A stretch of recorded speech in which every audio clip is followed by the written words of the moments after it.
आवाज़ आ जी, रही है जी, राजेश क्लियर। भाई? जी, क्लियर, हाँ, बिल्कुल क्लियर। ठीक है, ठीक है। नमस्ते दोस्तों, मेरा नाम आनंद है। मैं मध्य सत्तर हूँ, बेवड़ा हूँ, अल्कोहलिक हूँ। केवल हाय और आनंद। केवल ईश्वर। हाय, हाय एवरीबॉडी। हाय। केवल और केवल ईश्वर। अल्कोहलिक एनोनिमस ये जागतिक भातृभाव संगठन के 12 तत्वों का कार्यक्रम, उसको ईमानदारी से फॉलो करने का, अनुकरण करने का मेरा प्रयास, मेरा स्पॉन्सर, मेरे को स्पॉन्सी और आप लोगों का प्यार, आप लोगों ने जो मुझे होप दी थी, जो स्ट्रेंथ दी थी, उसकी वजह से आज सवेरे से पीने के ख़यालात आए नहीं दोस्तों। एक टाइम ऐसा था कि 24 घंटे शराब के बारे में सोचने वाला आनंद, आज उसको वो मेंटल ऑब्सेशन आता नहीं है। ये ईश्वर की विशेष कृपा है मुझ पे और ये अल्कोहलिक एनोनिमस का जो प्रोग्राम मेरे सामने रखा गया है, जो आध्यात्मिक कार्यक्रम मुझे से दिया गया है, उस उसका बड़प्पन है, इसमें मेरा कोई हाथ नहीं। दोस्तों लगातार कई दिन, कई हफ्ते, कई महीने गुजर जाते हैं कि जो शराब ने मेरे लाइफ के पूरे पार्ट डैमेज किए थे, उसको पीने के बारे में ख़यालात आते नहीं। ये ईश्वर की विशेष कृपा है दोस्तों। दोस्तों बताना चाहूँगा कि मैं कोई स्टार सेलर नहीं हूँ। मैं अल्कोहलिक एनोनिमस में आके आज मुझे 2 साल, 6 महीना और 11 दिन मात्र हुए हैं। और दोस्तों ये प्रोग्राम मैं कबूल करता हूँ कि पूरा मुझे समझा नहीं है। जो कुछ भी समझा है, जिसके तहत मैंने कुछ अपने अनुभव कथन करने हैं, वो सिर्फ़ करने का प्रयास करूँगा। और दोस्तों मैं जब हमेशा बोलता हूँ कि मैंने ये किया, वो किया, जो भी ऐसे मैं सेंटेंस बोलूँगा, तो उसका अर्थ सिर्फ़ इतना ही है कि मैंने वो वाक्य पूरा करना है, जो सेंटेंस मैंने बोलना है, उसको मैंने पूरा करने के लिए वो बोलना है, बाकी इसमें मेरा कोई रोल नहीं। आज मैं जो शराब से दूर हूँ दोस्तों, जिसको हम सोब्रिटी बोलेंगे, एब्सेंस ऑफ अल्कोहल।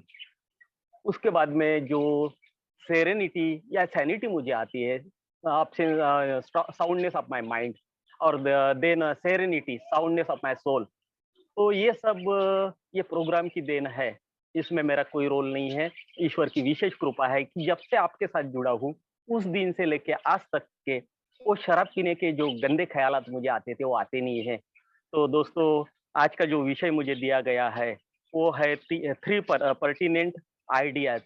तो दोस्तों, इसके साथ मैं अपना अनुभव कथन तो करूँगा ही करूँगा। सबसे पहले तो मैं ये आपका जो समूह है नवप्रकाश, या ये समूह का मैं आभारी रहूँगा कि मेरे जैसे न्यू कमर के यहाँ बोलने के लिए आपने जो चांस दिया, उसके लिए आपका सबका मैं आभारी हूँ। दोस्तों, शुरुआत में कुछ मेरे खुद के बारे में कुछ जानना बताना चाहूँगा कि दोस्तों मैं एक लोअर मिडल क्लास में फैमिली में पैदा हुआ था। 10वीं एग्ज़ाम जब हुई, तो कुछ अच्छे परसेंट आए थे, अबोव 80%। और लोग मुझे होशियार वगैरह कहते थे, अच्छा लगता था, लेकिन मैं कबूल करता हूँ दोस्तों, मेरे जैसा अक्ल बेवकूफ़ आदमी ये दुनिया में दूसरा कोई नहीं है। उस वक़्त 80% के अबोव आया था और उसके बाद में साइंस लेके मैंने 12वीं किया और 12वीं करने के बाद में 78.12 यानी 78.12% मुझे आए थे और उसके तहत मैंने एक नागपुर के नामवंत जो कॉलेज था उस वक़्त का, अभी वीएनआईटी है, तो उस वक़्त का जो कॉलेज था वीआरसी, उसमें मैंने सिविल इंजीनियरिंग के लिए एडमिशन ली दोस्तों।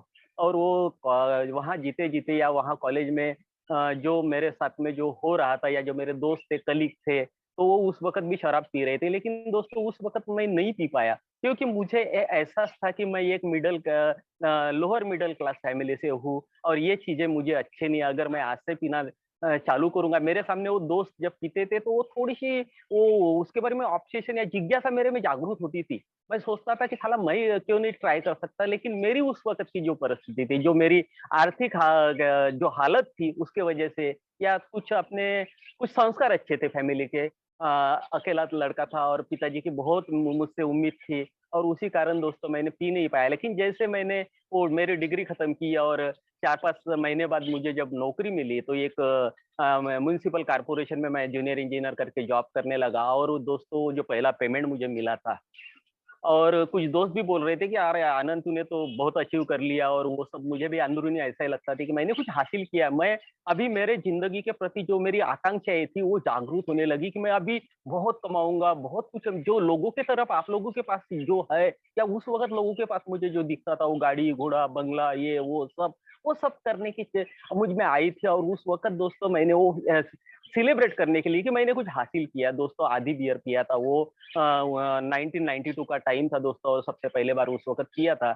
और जैसे कि सबका होता है और जो हमारी नैसर्गिक प्रवृत्तियाँ हमको बताती है, सोशल इंस्टिंक्ट है, या जैसे कि उसके बाद में हमारी सुरक्षा प्रवृत्ति है, उसके बाद में हमारा लैंगिक प्रवृत्ति है। इसमें जो मुझे जिस टाइप से जीना था दोस्तों, उस टाइप से मैं जी नहीं पाया। मेरी इच्छाएँ, मेरी आकांक्षाएँ बढ़ती गई, वो मुझ पे हावी होने लगी जो इच्छा थी। ये नैसर्गिक जो प्रवृत्तियाँ मुझे दी है, वैसे प्राणी जानवरों को दी है, सब में होती है, लेकिन वो इस टाइप का नहीं जीते, जिस टाइप का दोस्तों मैं जी रहा था। और दोस्तों 2015 तक के मैं एक क्रॉनिक ड्रिंकर बन गया था। पूरा कंटिन्यू पिया नहीं हूँ, लोग बताते हैं 92 में अगर चालू किया तो 2015 तक की, ये मेरा ड्रिंकिंग पीरियड नहीं बोल सकते, लेकिन जब-जब भी मुझे फ्रस्ट्रेशन आया दोस्तों, जब-जब भी मुझे दुःख हुआ, कभी निराशा में आया, तो दोस्तों मैं पीता था। और ये एक प्रॉब्लम था मेरे साथ में कि जब भी मैं पीता था, तो कंटिन्यू मेरा सप्ताह चलता था, कंटिन्यू लगातार 7 दिन पीने का। फिर वो ये आता था, ग्लानि आत्मग्लानि भर जाती थी, उस वक़्त ये लगता था क्यों पी रहा हूँ इतना, समझ प्रायश्चित करना चाहता था, या फिर मेरे को ऐसा लगता था कि ये गलत है। अंदर से आवाज़ आती थी दोस्तों, और वो आवाज़ मैं सुनता नहीं था। और उसमें मुझे फिर आज आप लोगों ने बताया कि मैं कोई एक बीमारी के तहत ये सब करता था। तो दोस्तों जब मैं ये 2015 में सबसे पहले मुझे रियलाइज़ हुआ, मैंने अंदर से महसूस करने लगा कि मैं कुछ गलत कर रहा हूँ। मैं मेरी ज़िम्मेदारियाँ बराबर नहीं कर पा रहा हूँ, निभा पा रहा हूँ। मेरे परिवार के प्रति, मेरे समाज के प्रति जो मेरी ज़िम्मेदारियाँ हैं, वो मैं ठीक से नहीं निभा पा रहा हूँ, ये मुझे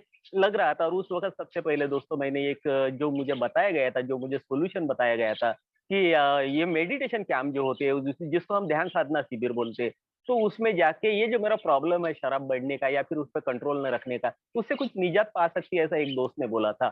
और दोस्तों कंटिन्यू फिर वो जब भी मेरा बढ़ता था पीने का, तो मैं फिर जाता था शिविर, वहाँ ध्यान साधना शिविर में जाता था। वहाँ 10 दिन, 11 दिन जो भी उनका पीरियड होता था, वहाँ पे जो हमको जो लाइफ बताई गई, सात्विक जीवन जो बताया जाता है, तो वहाँ के विचार, वहाँ का वातावरण, वहाँ का खाना तक के, और फिर वहाँ मेडिटेट करते थे हम लोग। उन बताते थे कि खुद में झाँको, खुद के अंदर झाँको, वो हमारी जो सांस है उस पे कॉन्संट्रेट करके पूरे अंदर तक के जाओ, क्या-क्या हो रहा बॉडी में या फिर अपने मन में क्या हो रहा है, कैसे विचार आ रहे, ये सब उस पे एक हम नदी के किनारे जैसे बैठते हैं, उस तरह वो विचारों को देखो, उसको वो विचारों को हिलाना नहीं है, अच्छे या बुरे विचार है, जो भी आते हैं, अच्छा है, बुरा है, उसके साथ छेड़छाड़ नहीं करनी है, वो बहते पानी की तरह उसको बहने देना है, वो मुझे सिखाया गया था। और उसमें महसूस होता था दोस्तों, कुछ एक अंदर से इच्छा शक्ति बढ़ती थी, कुछ ऐसा लगता था कि अभी ठीक है। और दोस्तों जब मैं बाहर आता था और मेरे वर्क वर्क फील्ड में जाता था, कार्य क्षेत्र में जाता था, तो दोस्तों 3 महीना, कभी 6 महीना, कभी ज़्यादा, और एक दफ़ा तो दोस्तों मैं 11 महीने तक ये शराब से दूर रहा।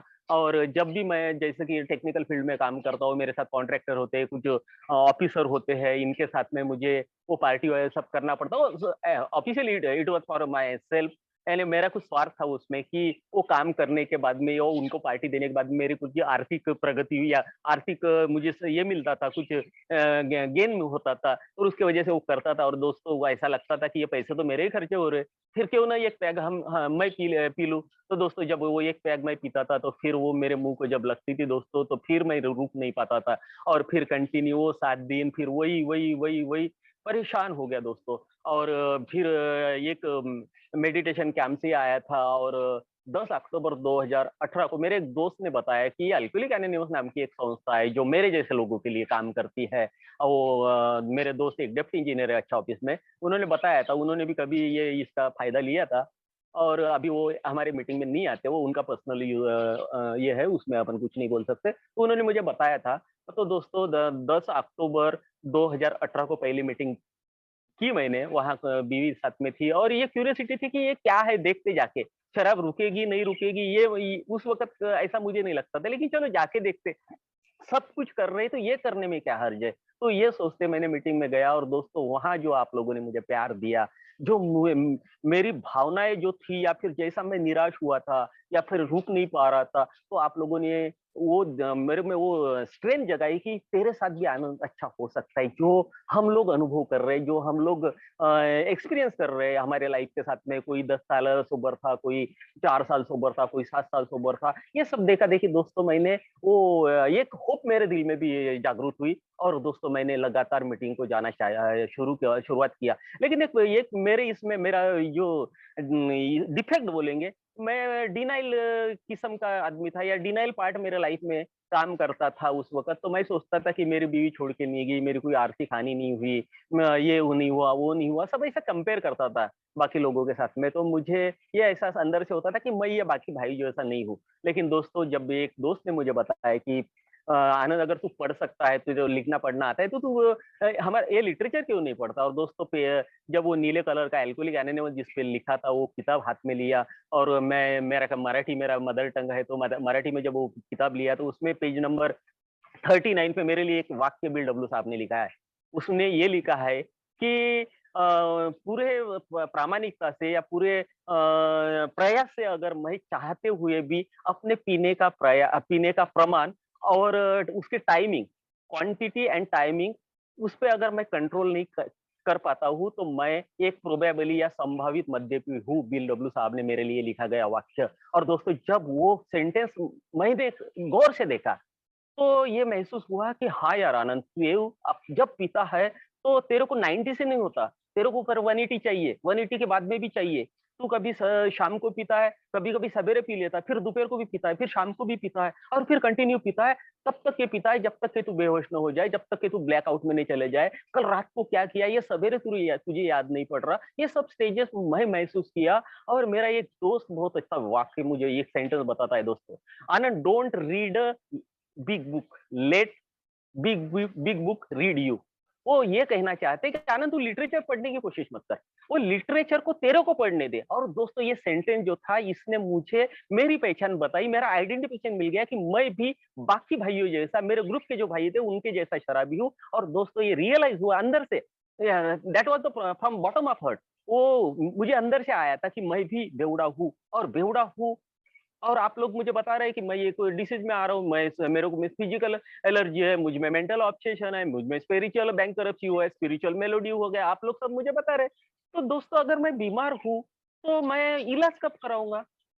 तो बहुत से बातें हमारे अल्कोहलिक एनोनिमस में बोलते हैं कि ये जो स्टेप की तरफ हम देखते हैं, तो हमको कभी कभी समझाया जाता है, अरे अभी यार तेरे मुंह का शराब का बास नहीं गया, वो स्टेप और वगैरह क्या है बाद में देखेंगे, पहले तो कंटिन्यू आते रहे, और ये प्रोग्राम समझ ले, एक मेडल ले, साल हो जाने दे, ये हो जाने दे।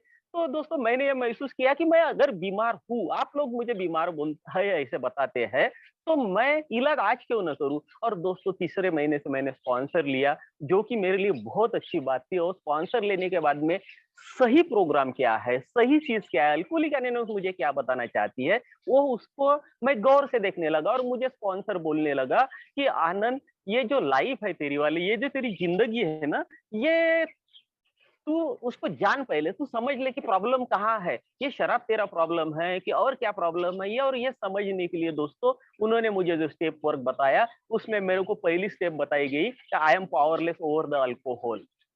और उसके बाद में एक डैश लिया था, और मैंने अपनी ज़िंदगी तहस-नहस की, मैं अनमैनेजेबल किया है मैंने अपने लाइफ़ को। ये मुझे लिखा दिखा, और वो स्पॉन्सर मुझे समझा रहा था कि आनंद, सिर्फ़ तू शराब के प्रति हतबल है या फिर उसके प्रति पावरलेस है, ऐसा नहीं है। तो तेरे अराउंड जो कुछ चीज़ें हैं, कुछ व्यक्ति है, कुछ लोगों के विचार है, कोई संस्था है, इनके प्रति भी तू पावरलेस है। और ये पावरलेसनेस दोस्तों, मैंने जब रियलाइज़ करने लगा, देखने लगा, तो हाँ यार, मैं महसूस किया कि शराब के प्रति ही नहीं, मैं मेरे बीवी के विचार नहीं बदल सकता, मैं मेरे बच्चों के विचार नहीं बदल सकता, मैं समाज के विचार नहीं बदल सकता, कोई चीज़ मुझे पसंद नहीं है, मुझे कुछ खाना पसंद नहीं है, कुछ तो वो मैं नहीं बदल सकता, वो चीज़ वहीं रहेंगी, बदलना क्या है? तो सबसे पहले आप लोगों ने मुझ में ये बात डाल दी कि आनंद, तू दुनिया को नहीं बदल सकता, तुझे ये प्रयास करना है कि खुद को बदलना है। ये बात थोड़ी-थोड़ी अच्छी लगने लगी मुझको, और समझ में आ रही थी कि मैं इनको कुछ नहीं कर सकता। मेरे बीवी के वैसे विचार वैसे रहेंगे, जो हम जब मेरे से शादी करके वो मेरे साथ आई थी, तब भी वैसी थी, आज भी वैसी थी। मैं अपनी इच्छा से उसको बदलने की कोशिश कर रहा था। जब भी परिस्थिति जो मेरे हाथ से बाहर जाती थी, जैसे कि कोई प्रॉब्लम मेरे जीवन में आता था, तो मैं सोचता था कि ये सब मैं हैंडल कर लूँगा। मैं मुझ में वो पावर है, मैं पढ़ा लिखा हूँ, मुझ में गट्स है, ये चीजें है, ये परिस्थिति है, मैं बदल सकता हूँ। वो ओवर कॉन्फिडेंस, उसको अहंकार बोलेंगे, वो मुझ में था। लेकिन मुझे ये बताया जाता है कि डॉक्टर हैरियम, जो 1955 से 67 तक के हमारे अल्कोहलिक एनोनिमस के ट्रस्टी रह चुके हैं, उन्होंने एक दुर्गुण मुझ में बताया उसका नाम है किंग बेबी सिंड्रोम। और किंग बेबी सिंड्रोम के जो 2 पार्ट मुझे याद है या बताया जाता है कि उसका पहला पार्ट है कि मैं खुद को बॉस या भगवान समझता हूँ या ये कुछ अलग समझता हूँ। ये सब जो प्रॉब्लम जो होते हैं ना, इसको मैं सॉल्व कर सकता हूँ। आई विल रन राइट, जो मेरी धारणा है कि मैं सब अपनी ज़िंदगी के साथ अच्छा कर लूँगा, ये मुझे लगता है। और दूसरी चीज़ दोस्तों कि I can not handle the frustration. मैं कोई भी चिंता, कोई निराशा, कोई दुःख ज़्यादा देर तक के बर्दाश्त नहीं कर सकता। ये मैं मुझ में भरा हुआ, खचाखच भरा हुआ दुर्गुण है। और दोस्तों, ज़िंदगी में जब भी living upon a basis of unsatisfied demand, I was continuous state of frustration and depression। मुझे हमेशा वो डिस्टर्ब करता था कि समझ लो, मैं अभी एक उदाहरण दूँगा। जैसे मैंने वो ऑफ़िस में काम करते-करते 7वें महीने में मेरे साथ कुछ ऐसा हुआ था कि कोई एक वहाँ नगर नगर सेवक आया और उसने मेरे को एक काम के बारे में पूछा था। मेरा 7वां महीना चालू था नौकरी का और वो काम हुआ नहीं था दोस्तों। उसने मेरे को कमर के नीचे गालियाँ देना चालू किया। उसका अधिकार था, जो भी था उसके पास वो पद था। मैं एक सामान्य इंजीनियर था वहाँ पे। तो वो काम नहीं हुआ था। उसने मुझे गाली दी। ये बात मुझे दोस्तों इतनी लगी कि मैंने 4-5 दिन वही चीज़ का सोचते रहा और 5वें दिन जाके अपने डिप्टी इंजीनियर के टेबल पे रेजिग्नेशन लेटर लिख दिया। तो मैं हमेशा शेयर करता हूँ कि ये जो बीमारी है ना, we don't have a drinking problem, we have a thinking problem. मुझ में अच्छी सोच का प्रॉब्लम है। मैं मेरी भावनाएँ जो है उसको सही तरह से हैंडल नहीं कर पाता। मैं इमोशनली इम्बैलेंस हो जाता हूँ, मैं इमोशनली सीक हूँ। ये बात अभी मुझे प्रोग्राम में आके पता चली है, जब मैंने मेरा स्टेप वर्क किया, जब खुद के बारे में जानने की कोशिश किया। ये जो 7 डेडली सिंस जो आप लोग मुझे बताते हैं, उस पे जब मैंने काम किया मेरे स्पॉन्सर के साथ बैठ के, और तब मुझे एक-एक रियलाइज़ होने लगा कि ये खचाखच भरे हुए दुर्गुण जो है, मुझ में अहंकार भरा है, मुझ में मत्सर है, मुझ में ग्रीड ग्रीड है, मेरे को लस्ट है, मुझ में स्लोथ है। ये सब जो अहंकार है, आलस्य जो मेरा मेन प्रॉब्लम रहा है कि ये प्रोग्राम मुझे समझ रहा है, लेकिन काम तो मुझे करना है और अभी क्या ज़रूरत है? कोई भाई अगर मुझे बोलता है कि अभी से स्टेप वर्क क्यों करता है आनंद? 1 साल हो जाने दे, अभी तेरे मुँह की शराब की बात भी नहीं की। तो वो चीज़ मैं मान लेता और उसको जानने के लिए, मानने के लिए मेरा अहंकार मुझे ये करता है, उसको प्रमोट करता है वो चीज़ को। मेरा आलस्य जो है, मेरा स्लो जो है, उसको प्रमोट करता है मेरा जो ईगो है कि क्यों अभी से कर रहा। और तूने ज़िंदगी में इतनी गलतियाँ की है, इतने पाप किए, तो लोगों को बताने के से उसमें क्या होगा? ये अहंकार मुझे रोकता है। ये सब भी जब पाप मेरे वाले मेरे साथ काम करते, मेरी ज़िंदगी के साथ जुड़े रहते, तो दोस्तों मैं अपनी ज़िंदगी सही ढंग से नहीं जी सकता। और जैसा कि ये प्रॉब्लम मुझ में आया है, मुझे ऐसा लगता है कि मैं ये पावरलेस तो हूँ, तो पावरलेस किस चीज़ पे हूँ? तो मैं शराब के प्रति पावरलेस हूँ, मैं कोई व्यक्ति के प्रति पावरलेस हूँ, मैं कोई वस्तु के प्रति पावरलेस हूँ, ये सब है। तो ये और दूसरी बात मुझे ये फर्स्ट स्टेप में बताया जाता है कि मैंने अपनी ज़िंदगी तहस-नहस की है, अनमैनेज की है। तो मैं जब देखता हूँ, तो अपनी ज़िंदगी की तरफ जब मैंने झाँकना शुरू किया, तो मैंने देखा कि मैंने व्यक्तिगत संबंध जो लोगों से मेरे रहने थे, मेरे परिवार से रहने थे, मेरे रिलेटिव से रहने थे, वो मैंने अपने हाथ से अपने खुद खराब किए हैं। मैं ये देखता हूँ कि मेरे जो भावनाएँ हैं, जो मेरी इमोशन है, उसको मैं कंट्रोल नहीं कर पाता। और मैं ये देखता हूँ, तो जो अच्छी ज़िंदगी उसको जो बोलते हैं हम happy, free and joyous life, जो मुझे जीना चाहिए था उस वक़्त, वो मैं नहीं जी पा रहा था। मैं किसी के काम में आने वाला व्यक्ति रहा ही नहीं था। जो परोपकार की भावना मुझ में चाहिए थी, मैं लोगों की मदद करने की जो भावना मुझ में चाहिए थी, वो पूरी निकल गई थी। मेरी ज़िंदगी में एक डर-सा आ गया था दोस्तों। ये मैंने एक दुकान खोली थी और खुली थी, आज भी चालू है, बिल्डिंग मटेरियल सप्लाई करता था मैं। खुद इंजीनियर होने के बाद में प्लानिंग, डिज़ाइनिंग, मेरा एक स्लोगन था दोस्तों कि, "A complete solution of dream room in a roof." एक छत के नीचे एक कस्टमर को पूरी सुविधाएँ दी जाए कि जो घर से नक्शे से लेके तो उसके घर की चाबी मैं दे दूँ, ये मेरा प्रयास रहता था। मैं वैसा स्लोगन के तहत काम भी करता था। और दोस्तों, मुझ में जो ये ग्रैंडियोसिटी है, ये दुर्गुण भरा है, मुझे कोई सेठ बोले, कोई मुझे साहब बोले, अंदर ही में बहुत अच्छा लगता था। और कुछ कस्टमर जब मेरे दुकान में आते थे, मेरे शॉप में आते थे और किसी को ये ज़रूरत रहती थी, कोई बोलता था, "यार आनंद भाऊ, मेरे को थोड़ी ज़रूरत है, कुछ क्रेडिट मेरे को मिलेगा क्या? मैं 30-40 हज़ार रुपए मैं आपको 1 साल में या 6 महीने में लौटा दूँगा।" तो दोस्तों, वो जब मुझे वो रिक्वेस्ट करता था तो पता नहीं अंदर से क्या हो जाता था। और ये ग्रैंडीनेस मेरे को जब वो सेठ बोलता, आनंद सेठ वगैरह बोल रहा, आनंद साहब बोल रहा, तो मेरे को अच्छा लगता था। और ये मेरा ग्रैंडीनेस जो था, इसके तहत मैंने दोस्तों 26,11,000 रुपए का क्रेडिट मार्केट में दे दिया, जो आज तक के रिकवर नहीं हुआ। मैं रियलाइज करने लगा, और उसके वजह से जो फ्रस्ट्रेशन आता था, उसके वजह से जो डर आता था इसमें कि मैंने पूरा पैसा तो मेरा नहीं था, मैंने बैंक से ओडी भी लिया था, मैं कुछ कंपनी का कुछ क्रेडिट मेरे तरफ था, वो कैसे करेंगे, वो मेरा सप्लाई बंद करेंगे क्या, बैंक मेरे घर की नीलामी करेगा क्या, ये सब जो डर दोस्तों, ये जिंदगी में मुझे सही ढंग से जीने नहीं दे रहा था। जो फ्रीडम मुझे चाहिए था, जो मुझे सुकून चाहिए था, वो सब मुझ में जिंदगी से निकल गया था। और ये अनमैनेज की तरफ मैं देखता हूँ, और मुझे रियलाइज होता है कि ये सब मैं नहीं करता हूँ। और इसमें हम मुझे ये पता चलता है कि जो थ्री पर्टिनेंट आइडिया के बारे में आज हम बोल रहे हैं, तो उसमें की पहली पर्टिनेंट आइडिया ये है कि आई एम अल्कोहलिक। मैं एक बेवड़ा हूँ, और मैं अपनी जिंदगी अच्छे ढंग से नहीं चला सकता। I am alcoholic and could not manage my own life. This is the first first pertinent idea जो मैं महसूस करता था कि मैंने अपनी जिंदगी तहस नहस की है। मैं ये शराब और ये लोगों के प्रति, कोई वस्तु के प्रति हतबल हूँ, और इसको मैं कुछ नहीं, अपने तरह से कुछ नहीं निकाल सकता।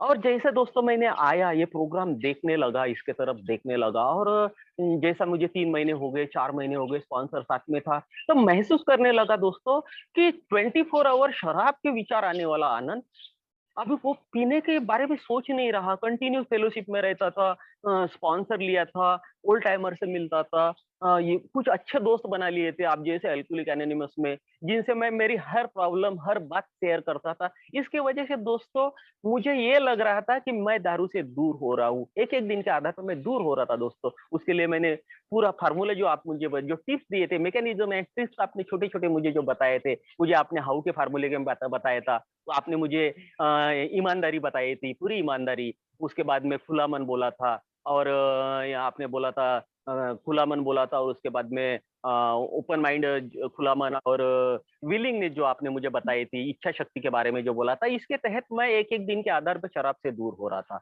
दूसरी बात, आपने मुझे एक हाल्ट का फार्मूला बताया था कि भूखा नहीं रहना है, जो हमारे जो 4 चीज़ें जो बताए, एंगर, गुस्सा नहीं करना है, अकेले नहीं रहना है, ऐसे दोस्तों के साथ रहना है जिनके साथ में ऐसा पीने का ये नहीं रहता है, और मुझे थके-थके काम नहीं करना है, मुझे कोई मेंटल स्ट्रेस ना हो, इस टाइप के काम नहीं करना है, मुझे फिजिकल स्ट्रेस ना हो, इस तरह के। ये फार्मूले के तहत दोस्तों मेरे को शराब से दूरी तो मिल रही थी, लेकिन जो सही चीज़ है, जो मुझे चाहिए था वो नहीं मिल रहा था, और सिर्फ शराब से दूरी मैं अपनी ज़िंदगी में झाँक रहा कि अरे यार, कंटिन्यू मैं पीता था, अभी ये 4 महीने या 5 महीने हो गए, तो मैंने जो कोशिश किया था, मैंने जो ये शिविर में जाता था, वो एक मेरा रिलीजियस प्रोग्राम था, या फिर मेरा धार्मिक प्रोग्राम था, उसमें मैं खुद को जानने की कोशिश करता था, कुछ भगवान, भगवान बोलता था, खुद के अंदर झाँकने की कोशिश करता था। और ये सब करने के बाद में भी दोस्तों मैंने रियलाइज़ किया कि उस वक़्त मैं नहीं रुक सकता था, लेकिन अल्कोहलिक एनोनिमस में आके, ये मीटिंग में आके मैं रुक रहा हूँ, तो ये कुछ तो भी अलग चीज़ है। और कोई ईश्वर, कोई भगवान, जिसको मैं, मेरी ज़िंदगी कैसी थी दोस्तों कि मैंने ईश्वर की जो डेफिनिशन बनाई थी, जो दिखता है वो भगवान, मैं ऐसे सोचता था कि ये दुनिया में इतने सारे पाप हो रहे, कहीं बलात्कार हो रहा, कहीं डकैती हो रही, कहीं चोरियाँ हो रही, भगवान के मंदिर में तक के चोरी हुई, तो जो भगवान अपने खुद की रक्षा नहीं कर सकता, अपने मंदिर की चोरी नहीं रोक सकता, कोई बलात्कार हो रहा उसको नहीं रोक सकता, तो ये भगवान मेरी कैसे मदद करेगा? जो भी किया है, जो मैंने ज़िंदगी में लाखों करोड़ों रुपए जो कमाए हैं दोस्तों, वो मुझे लगता था कि मैंने अपने मेहनत से कमाया है, मुझ में वो गट्स है, मैं ये सब कर सकता हूँ। ये जो मैंने सब बिज़नेस, या जैसे चार्टर्ड इंजीनियर बना मैं, बिल्डर बना, कॉन्ट्रैक्टर बना, एक अच्छा बिज़नेसमैन बना, ये सब मैंने अपने प्रयास से किया है, ये मेरा कॉन्फिडेंस था। और ये भगवान वगैरह नहीं था, इस टाइप की कोई बात मुझे नहीं थी, मैं मानता नहीं था। लेकिन अल्कोहलिक एनोनिमस में मीटिंग में आके मुझे ये रियलाइज़ होने लगा कि कोई तो शक्ति मेरे साथ काम कर रही है। और मैं स्पॉन्सर को या ओल्ड टाइम को जब भी पूछता था, तो यार आनंद, तू भगवान को नहीं मानता है, जाने दे उसको, अभी रुक तू, वो क्या है बाद में देखेंगे, लेकिन तू रुका है ना, शराब तेरी रुकी है ना, तो किस वजह से रुकी हो जरा सोच। तो मैं दोस्तों कंटिन्यू मीटिंग में जाता था, मैं कंटिन्यू ओल्ड टाइमर से मिलता था, मेरे स्पॉन्सर से बात करता था, तो मुझे ये बताया गया कि ये जो तू कर रहा है, ये भगवान समझ अभी फिलहाल तू, इसको तू गॉड मान ले। और ये गॉड मानने के बाद में मैं रियलाइज़ करने लगा कि हाँ, मैंने अपनी ज़िंदगी की तरफ देखा कि मैंने जब प्रयास किया अपने तरह से, तब मैं शराब से दूर नहीं रहा। लेकिन अल्कोहलिक एनोनिमस की मीटिंग में आया, तो ये महसूस होने लगा कि कोई ईश्वर मेरी ज़िंदगी में काम कर रहा है, मेरे को दूरी मिल रही है, एक दिन के आधार पे सही, लेकिन मेरी दारू से, शराब से दूरी मिल रही है मुझे। और ये दूसरा पर्टिनेंट आइडिया दोस्तों, कि ये मुझे तब महसूस हुआ, ये लगने लगा कि probably no human power could have relieve our alcoholism. ये हमारा शराब का जो प्रॉब्लम है, या जो मध्य शक्ति जो है शराब के प्रति, मेरा जो प्रचंड ऑब्सेशन है, ये कोई भी मानवीय शक्ति मुझसे नहीं निकाल सकता, मेरी ज़िंदगी से नहीं निकाल सकता। और तीसरा जो पर्टिनेंट आइडिया जो आप लोगों ने मुझे बताया, कि ये बताया गया कि God could and would if he were sought. ये थर्ड पर्टिनेंट आइडिया आप लोगों के द्वारा मुझे बताया गया, प्रोग्राम में लिखा है। अभी भाई साहब जो पढ़ रहे थे प्रेम्बल, उसमें उन्होंने ये बोला है कि कोई मान ईश्वरीय शक्ति, या फिर जो उस ये मुझको उससे निजात दिला सकती है, राहत पा सकता हूँ। लेकिन कब दोस्तों? तो इसमें लिखा है could and would if I were sought him. अब सॉट हिम का मतलब ये मैं देखता हूँ दोस्तों, तब मैं उसको तलाशूंगा, तब वो मुझे मिलेगी, या उससे मैं निजात पा सकता हूँ जो बीमारी में मैं आया हूँ। तो ये भगवान को कैसे ढूंढेंगे? मैं तीसरी स्टेप जब कर रहा था, स्पॉन्सर मुझे समझा रहा था कि आनंद देख, तू अपनी जिंदगी अपने ढंग से जैसे दिया, अपने इच्छा से जब जिया, तो तूने अपने जिंदगी का क्या हाल किया, तू देख ले, समझ ले। हाँ दोस्तों, रियलाइज करने लगा कि मैंने अपनी जिंदगी अपने हाथों से, अपने इच्छाओं पे कंट्रोल न रखने के कारण, मुझे ये लगता था कि मैं करोड़ 10 करोड़ का मेरा घर हो, मेरे पास बीएमडब्ल्यू हो, मेरे पास माधुरी दीक्षित या दिव्या भारती जैसी सुंदर बीवी हो। ये जो मेरी इच्छाएं थी दोस्तों, ये पूरी होने वाली नहीं थी, लेकिन मैं उसकी आस लगा के बैठा था। मुझे ये लगता था कि ये मैं हासिल कर लूंगा, वो करोड़ों रुपए का घर, वो बीएमडब्ल्यू, ये अच्छी बीवी, ये सब मेरे जो ये इच्छाएं थी, ये नैसर्गिक जो इच्छा जनरली बाकी लोगों में होती है, उससे परे थी, उससे ज्यादा थी। और वो पूरी इच्छा मेरी कभी पूरी हो नहीं सकती थी। आज मुझे पता चलता है, मुझे आज आप लोगों ने नीड और वांट में का फर्क जो आपने मुझे समझाया है, उसके तहत मैं समझता हूँ कि ये जो मैंने धारणाएं रखी थी, वो जो मैंने इच्छाएं रखी थी अपने जीवन के प्रति, वो अ, बेवजह थी, इतनी नहीं रखनी चाहिए थी, उसमें एक्सेस हुआ था। मेरी पर्सनैलिटी एक्सेसिव है, मैं हर चीज ज्यादा करने की कोशिश करता हूँ। मुझे खुशी चाहिए तो बहुत चाहिए, मुझे कुछ करना है तो वो भी मैं बहुत करता हूँ। अब मुझे पैसे कमाना है तो बहुत ज्यादा पैसे कमाने का मुझ में लालच रहता है।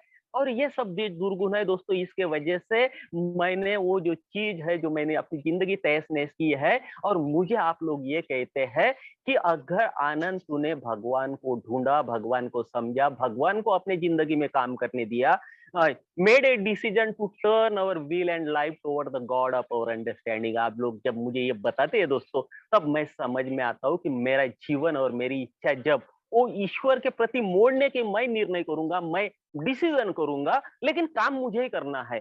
ये भगवान को ढूंढना मुझे है। और ये भगवान मुझे कहाँ मिलेगा? देखो, भगवान का जो कॉन्सेप्ट था मेरे इसमें, तो मैं जब जिंदगी जी रहा था, तो मैं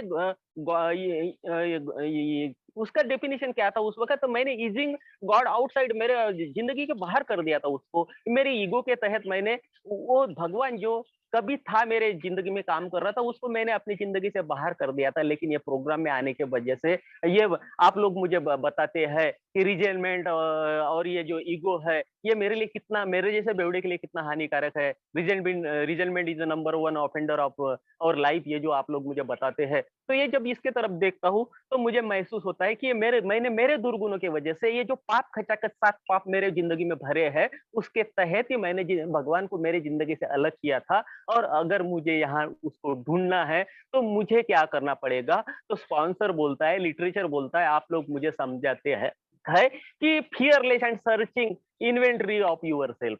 आप लोग मुझे ये बता रहे थे कि आनंद, जब तक कि तू अपनी जिंदगी का नैतिक इन्वेंटरी नहीं लेगा, वो भी सर्चिंग होना चाहिए, खोद खोद के होनी चाहिए, और डर से विरहित होना चाहिए। डर नहीं होना चाहिए उसमें। मैंने जो किया, जो पाप किया, आपके साथ में मैं शेयर कर रहा हूँ, जो पाप मैंने किए है, उसमें कोई डर नहीं होना चाहिए। कुछ जो मैं लिखूंगा, जो मैं करूंगा, उसमें कोई डर नहीं होना चाहिए। और दोस्तों, ये चौथा कदम जब आप लोग मुझे बोलते हैं, तो ये जब मैं एक-एक अपना लिखने का चालू करता हूँ, मैं इससे कुछ चार्ट बनाता हूँ, मैं अपनी ज़िंदगी का थेसिस लिखता हूँ, मैं मेरी ज़िंदगी के जो अनमैनेजेबल है उस पे देखता हूँ, मैंने इकोनॉमिकली कितना घाटा खाया है, क्या किया है, मेरा सामाजिक मैंने अनमैनेज कैसा हुआ, मेरा सोशल लाइफ कैसा अनमैनेज हुआ, मेरा फैमिली लाइफ कैसा अनमैनेज हुआ, मैंने अपने इमोशन पे कहाँ अनमैनेज रहा, मैंने अपने विचार पे कहाँ अनमैनेज रहा, ये सब जब देखता हूँ और ये चार्ट जब बनता है दोस्तों, तो उसमें लगता है कि मैंने अपने अहंकार, ये जो था मुझ में कचाकच भरा था उसके तहत,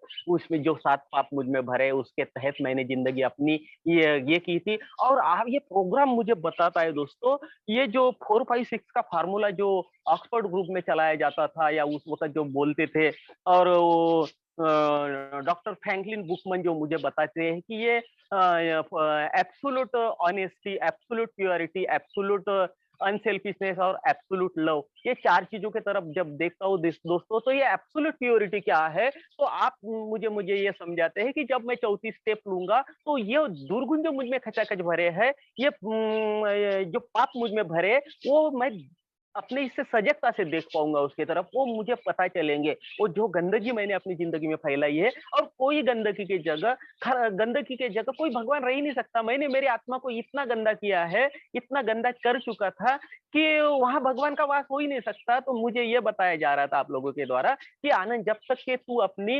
हाउस क्लीनिंग नहीं करेगा, जब तक कि तू अपनी साफ-सफाई नहीं करेगा, तब तक कि ये तुझे हासिल होने वाला नहीं है। और जब स्पॉन्सर के साथ में बैठ के चार्ट के बनाए, उसके बाद में कुछ रियलाइज़ होने लगा और जो कैरेक्टर डिफेक्ट मेरा स्पॉन्सर मुझे बताया, जो हाइलाइट करके दिया उन्होंने, तो उसपे मुझे वो ये निकालने के लिए मेरे को ये धैर्य बनाना पड़ा। अंदर से मुझे ये प्रयास करना पड़ा, ये मुझे कमिटमेंट करनी पड़ेगी कि ये सब आनंद तेरे को छोड़ना है, तभी तू अच्छा जी पाएगा। जो लाइफ़ आप लोग मुझे बताते हैं फ्री जॉयस और हैप्पी लाइफ़, वो अगर मुझे चाहिए, आत्म शांति की ज़िंदगी चाहिए, सुकून चाहिए मुझे, समाधान चाहिए, खुशी चाहिए, तो ये सब करने के लिए मुझे ये करना पड़ेगा कि मैं ये प्रयास करता रहूँ, ये धैर्य से अपना प्रयास करता रहूँ कि ये पूरे जो दुर्गुण है, ये निकालने की कोशिश करूँ, उसके लिए प्रयास करता रहूँ। लेकिन मुझे ये बताया जाता है दोस्तों कि मैं इतना कैपेबल नहीं हूँ, इतना सक्षम नहीं हूँ कि खुद के हाथों से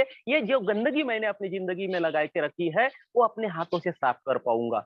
और ये नहीं कर पाऊँगा तो मुझे वो भगवान से विनयपूर्वक अपने घुटनों पे बैठ के उसको ये प्रार्थना है कि भगवान, ये मैं नहीं कर पाता हूँ, ये जो खचाखच दुर्गुण जो मेरे लाइफ में आए हैं, मैं पैदा हुआ ऐसे नहीं हुआ था। जिस वक़्त मैं पैदा हुआ था तब मुझे किसी के प्रति घृणा नहीं थी, किसी के प्रति मुझे खुन्नस नहीं थी, तभी मैं किसी से जेलस नहीं रहता था, कभी मुझ में इतना आलस नहीं था, मैं स्कूल बराबर जाता था। जब तक कि मेरी लाइफ़ मेरे माँ-बाप के हाथ में थी, जब तक कि मेरी लाइफ़ मेरे भगवान के हाथ में थी, तब तक के मैं अच्छा जिया। लेकिन जब मैंने अपनी मनमानी चालू की दोस्तों, तब से पूरा मैंने अपनी ज़िंदगी अनमैनेज कर दिया। मैंने अपनी ज़िंदगी के साथ में खुद खिलवाड़ किया है और ये जो पाप जो मुझ में खचाखच भरे हैं, वो भगवान से पूरी विनम्रता से, पूरे घुटने के बल टेक के जब मैं भगवान से अनुग्रह करता हूँ, प्रार्थना करता हूँ, विनंती करता हूँ, तब वो एक-एक दिन के आधार पे मुझ में से ये बुराइयाँ कम करता है।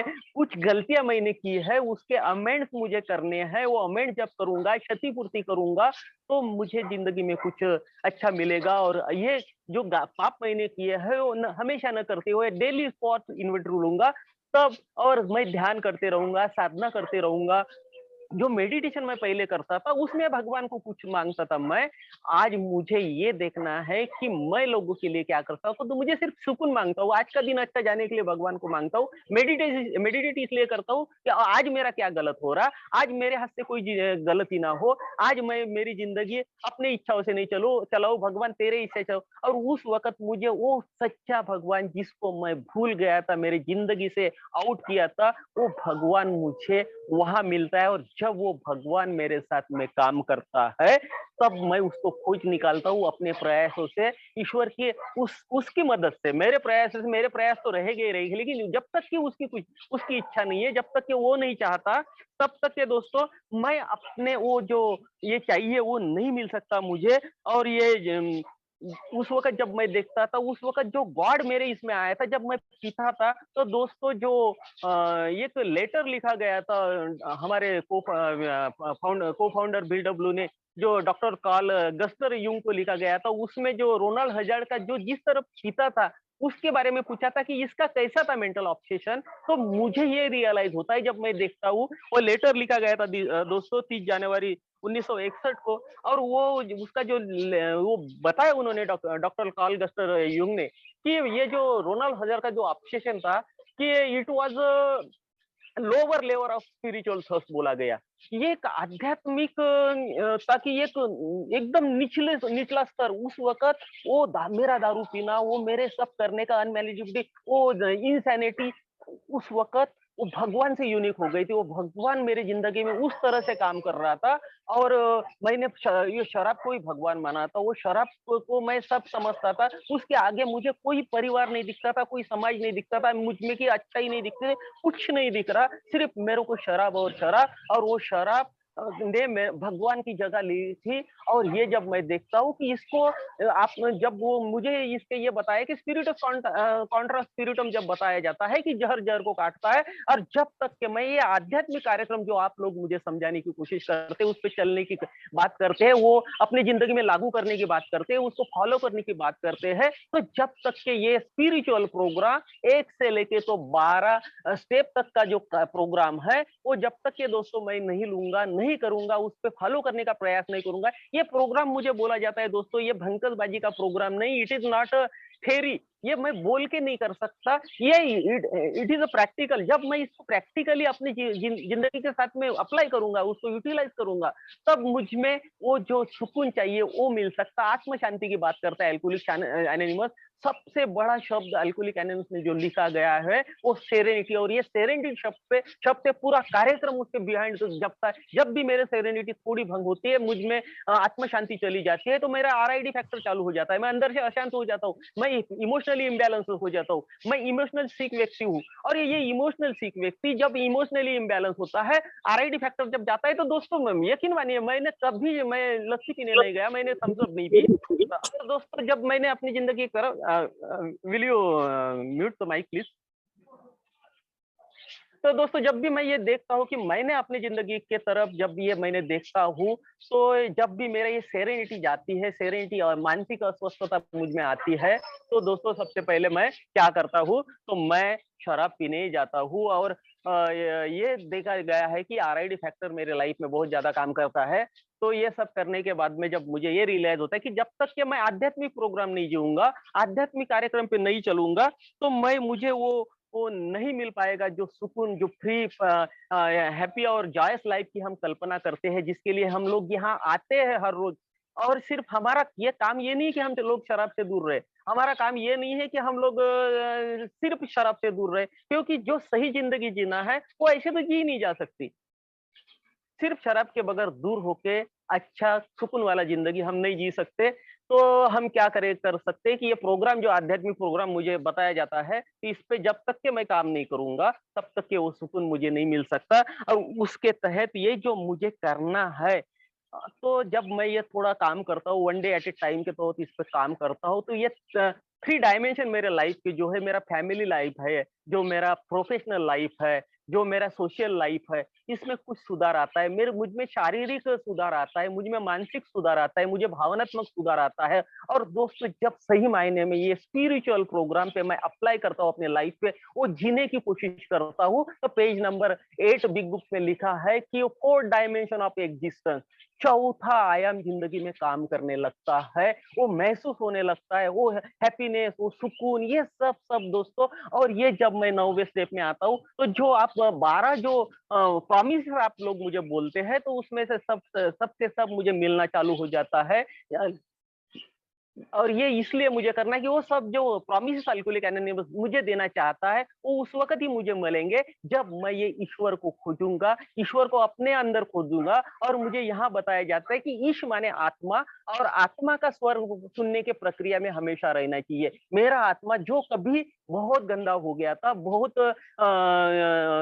खराब था, दुर्गुणों से भरा था, उसको एक-एक दिन के आधार के तहत जैसे-जैसे मैं इसको निकालने की कोशिश करता हूँ, तो मेरा आत्मा अंदर से पवित्र होने लगता है और एक पवित्र जगह पे ही ईश्वर का वास हो सकता है। उस वक़्त मुझे ये अच्छे अंदर से आवाज़ आती है कि आनंद ये काम करना चाहिए, ईश्वर मुझे बताता है, वो किसी भाई के द्वारा मुझे बताता है। ईश्वर डायरेक्ट मेरे को मेल नहीं करेगा, वो मेरे को डायरेक्ट फ़ोन नहीं करेगा कि आनंद तू आज ये कर ले। आप लोग जो मुझे बताते हैं, वो ईश्वर की आवाज़ रहती और वो सुनने की प्रक्रिया में जब मैं रहता हूँ दोस्तों, तो मैं एक अच्छी, सुखी, सुकून भरी ज़िंदगी जी सकता हूँ दोस्तों। टाइम का ध्यान है।